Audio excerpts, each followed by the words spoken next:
President Trump, sir, your message to the people of Ukraine as world leaders gather here today.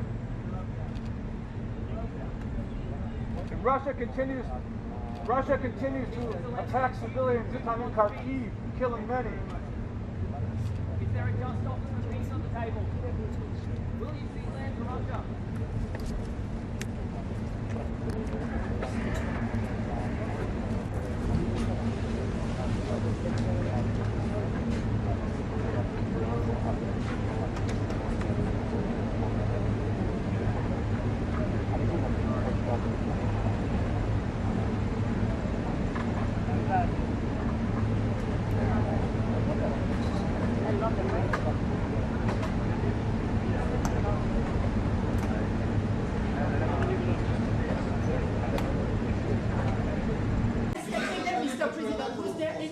Of your discussion with Vladimir Putin that left you disappointed?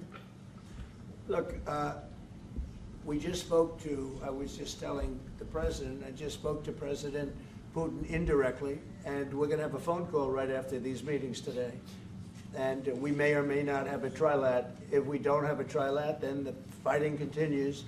And if we do, we have a good chance. I think if we have a trilat, there's a good chance of maybe ending it. But he's expecting my call when we're finished with this meeting. Thank you very much, everybody.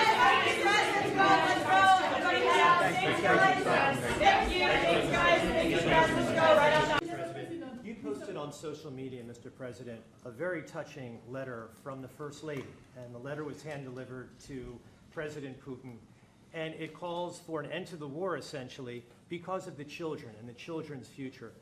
Why did the First Lady feel that letter was necessary? Was it because she believes that Mr. Putin is the aggressor in the war? Is a similar letter being hand-delivered to President Zelensky? So the First Lady felt very strongly. She's watched the same thing that you watch and that I watch. I see things that you don't get to see, and it's horrible. But when she's got a great love of children, she has a wonderful son that she loves, probably more than anybody, including me. I hate to say it, but she loves her son. She loves children, and she hates to see something like this happening. And that goes for other wars too. I mean, she sees the heartbreak, the parents, the funerals that you see on television. Always funerals. We want to see something other than funerals. No, she felt it was a beautiful letter. It was very well received by him, and she did ask me to say, you know, she would love to see this end.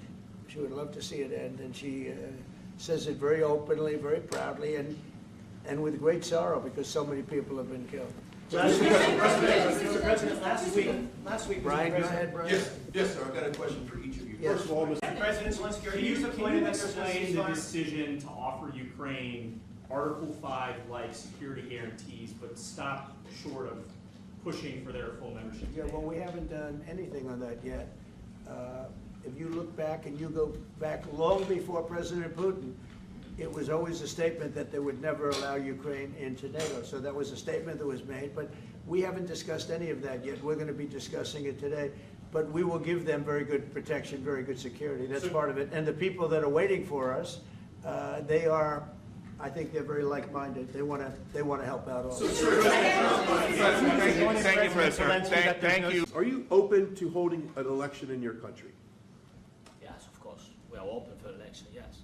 We have to do safety circumstances, and a little bit we need to work in the parliament, because during the war you can't have elections, but we can do security. We need, maybe, how to say, we need a truth, yes. everywhere, in the battlefield, in the sky, in the sea, yeah, to make possible for people to do democratic, open, legal elections. So you say we're ready. during the war you can't have elections.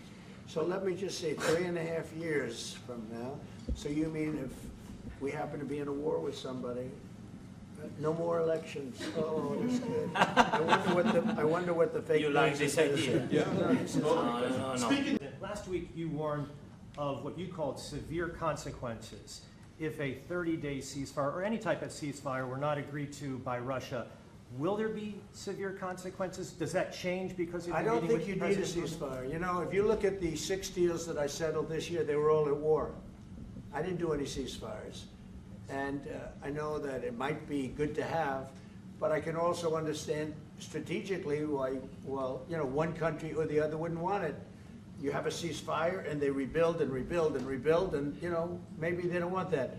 But if you look at the 6 deals that we made peace and you know, long-term, long-running wars, I didn't do any ceasefires.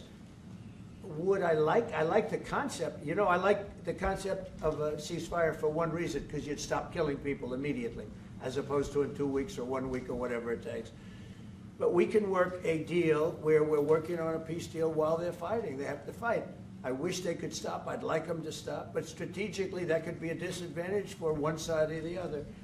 But all of these deals I made without even the mention of the words ceasefire. Well, thank you very much. It's a great honor to have you here. Special place. White House is special no matter where you're from. Represents so much, and it really is beautiful. And thank you for all of the wonderful things that took place today. We've had a very successful day thus far, and important discussions as we work to end the killing and stop the war in Ukraine. We're all working for the same goal, very simple goal. We want to stop the killing, get this settled. I've just had the honor of being with President Zelensky and all of the discussions that we've had. We covered a lot of territory, and I spoke indirectly with President Putin today. We're going to call President Putin right after this meeting. I'm sure we're going to have a solid meeting, good meeting, maybe a great meeting, and we're going to try and work out a trilat after that and see if we can get it finished, put this to sleep, because this is not since the Second World War has there been anything like this. So I'm honored to welcome NATO Secretary General Mark Rutte, who's a great gentleman, great political leader in Europe generally, but now he's the NATO Secretary General, and you're doing a fantastic job. Thank you very much, Mark. Prime Minister Starmer of the United Kingdom, our friend and my friend, and doing really well, and people like him a lot. We all like him. Everyone knows President Macron of France, who's been with me from the beginning, one of the first people I met as a foreign dignitary, and I liked him from day one. And I like him even more now. That's pretty good. That's unusual. That's a pretty unusual thing. Prime Minister Meloni of Italy, who's a really a great leader and an inspiration over there. She's served now, even though she's a very young person, she's served there for a long period of time relative to others. They don't last very long. You've lasted a long time. You're going to be there a long time. Chancellor Merz of Germany, who is a very strong person and a very strong leader and very highly respected in Germany. And he's my friend, and it's an honor to have him as my friend. Thank you very much. Very good. You look great with your tan. Where did you get that tan? I want to get a tan like that. President Stubb of Finland, and he's somebody that, where are we here? Where? Oh, you look better than I've ever seen you look. But you've done a great job, and we wanted to have you here because you're somebody that we all respect. And you've had a lot to do with the success, I think, and the potential success. And thank you very much for being here. We appreciate it. And the President of the European Commission, Ursula von der Leyen, who is somebody that we just made a big deal with. with all of those countries, I don't know. I think you might be more powerful than all these guys at this table. I don't know. But we had a great negotiation, and you're respected all over the world. So I want to thank you very much for being here. It's a great honor to have you. The Alaska summit reinforced my belief that while difficult, peace is within reach, and I believe that in a very significant step, President Putin agreed that Russia would accept security guarantees for Ukraine, and this is one of the key points that we need to consider, and we're going to be considering that at the table also, like who will do what, essentially. I'm optimistic that collectively we can reach an agreement that would deter any future aggression against Ukraine, and I actually think there won't be. I think that's even overrated, largely overrated, but we're going to find out, and I think that the European nations are going to take a lot of the burden. We're going to help them, and we're going to make it very secure. We also need to discuss the possible exchanges of territory, taking into consideration the current line of contact. That means the war zone, the war lines that are pretty obvious, very sad, actually, to look at them. And negotiating positions. President Putin, also, you have President of Ukraine, who is you just met a little while ago, and we're going to try and get a three-party meeting, maybe as soon as we can. And I have a feeling you and President Putin are going to work something out. Ultimately, this is a decision that can only be made by President Zelensky and by the people of Ukraine working also together in agreement with President Putin. And I just think that's very good things are going to come of it. So I hope we have a good meeting. And if we can have a good meeting, I'll set up a meeting with President Putin, and if you'd like, I'll go to that meeting. And not that I want to do that, but I will do that because we want to save a lot of people from dying. A lot of people are dying, and we got to save them. We've got to save it. 5,000, 6,000, 7,000 people sometimes a week. All of us would obviously prefer an immediate ceasefire while we work on a lasting peace, and maybe something like that could happen. As of this moment, it's not happening, but President Zelensky and President Putin can talk a little bit more about that. You know, in the 6 or so wars that we stopped, we haven't had a ceasefire. And so I don't know that it's necessary. You can do it through the war, but it would be, I like the ceasefire from another standpoint. You immediately stop the killing.